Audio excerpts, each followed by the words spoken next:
Hello YouTube! Today we're going to look at the final part of my dash dismantlement. We're going to look at fixing the heater box.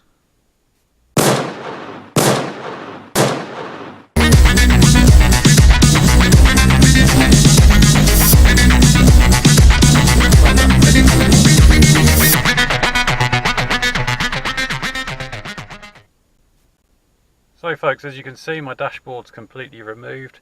If you do want to know how to get to this step, watch the other two videos I've done in the series and you can get to the point that I'm at now. One thing that I discovered after the end of the last video is just underneath the windscreen there's this layer of foam, and on mine, I've never seen foam like this before, it just disintegrates as you touch it. It's so old. So I'll need to replace that because there's nothing to it at all really. It's completely rotten. Also, on the inside of behind the dash, there's a bit of foam just to protect the rough edges of the metalwork that these wires go over. And I think what I'll do is I'll replace that with some better padding just to stop any wires getting worn through in the future. So the goal of today's video, the heater motor and my blowers has failed. So I'm going to be doing a fairly common job and I'm going to replace that. Before I get started, I'm going to remove these two coolant pipes in the engine bay and prop them up out of the way. So with those now removed and just propped up so they're not leaking fluid out everywhere, time to go inside.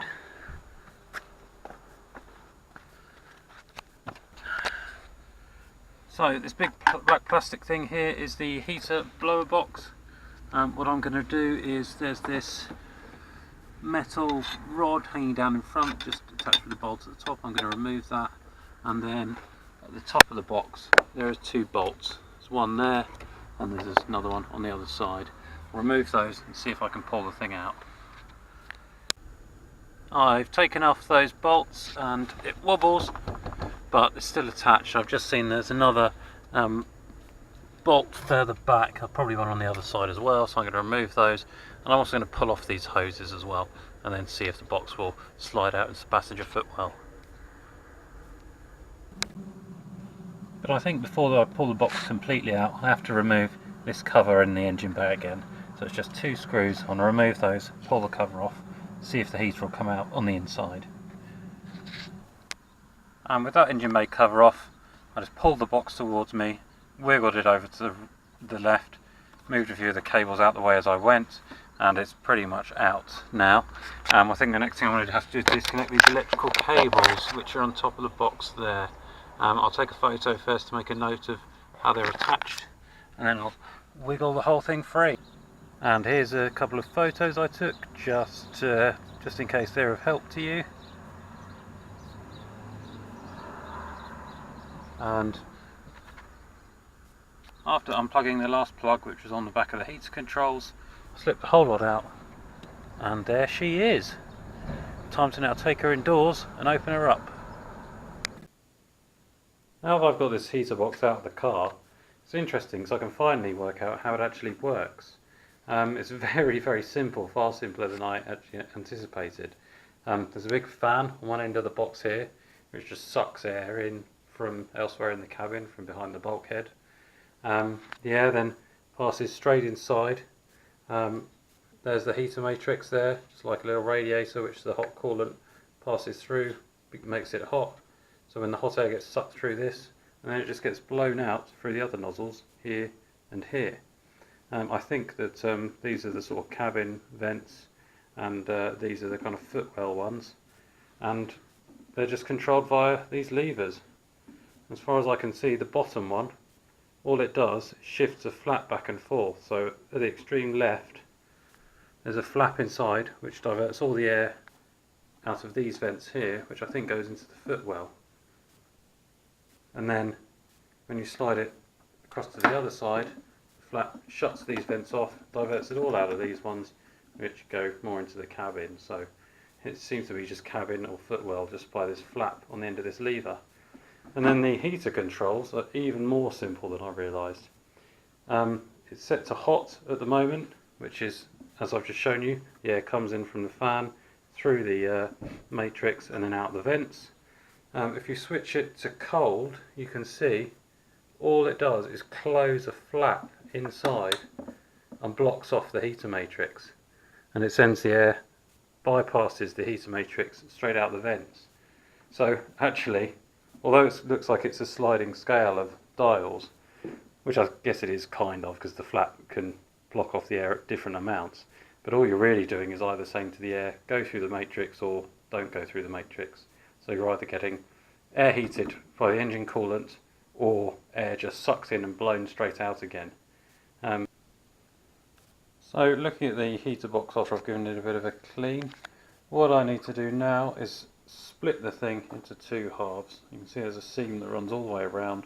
I need to pull the thing apart so I can get this motor out and replace it.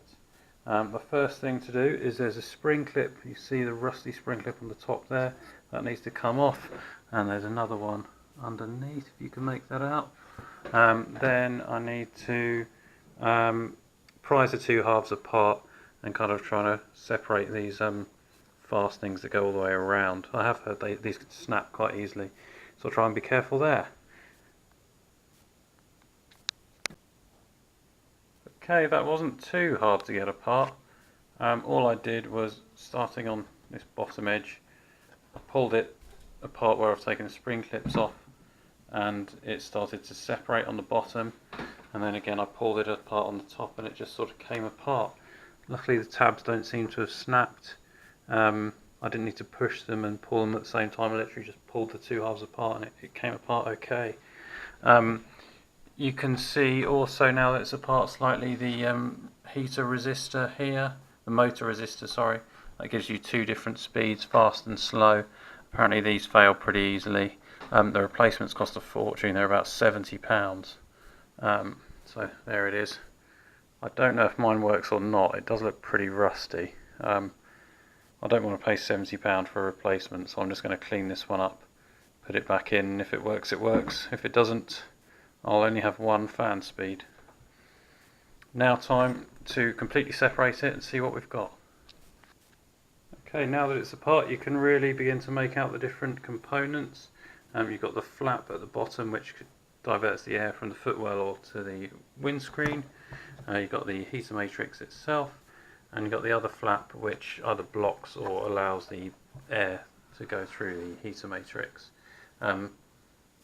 They're all covered with this really mouldy, skanky foam, so I've managed to get hold of some free foam from a local foam supplying guy, which I'm just going to glue to the front of these flaps. I don't really know what it's for, but as it was there originally, I'm going to replace it. So the next part is to remove this motor and fan from the housing. Right, sorry for terrible lighting levels in here, but they're the wires that I've just pulled off the motor, and here is the motor assembly itself. So this is the actual motor.